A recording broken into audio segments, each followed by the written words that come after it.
10 10 10 రెళ్ళ 20 10 మూళ్ళ 30 10 నాళ్ళ 40 యాదమ్మా ఏమిటా చప్పుడు? పాప చదువుకుంటోంది. చేయి జారిపోయిందమ్మా. సర్లే నువ్వు చెప్పమ్మా. 10 ఐదుల 50 10 ఆరుల 60 10 ఏళ్ళ 70 10 ఎనిమిదిల 80 10 తొమ్మిదిల 90 10 పదుల. చిచి ఎన్నిసార్లు చెప్పాలి? పాప చదువుకుంటోంది, బుద్ధి లేదు. నాలాగా కాకుండా నా కూతురు బాగా బతకాలని నాకు ఉంది.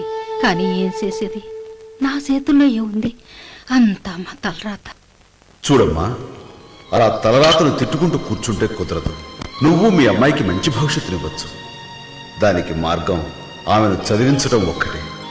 బడికి పంపించమ్మా, పని కాదు.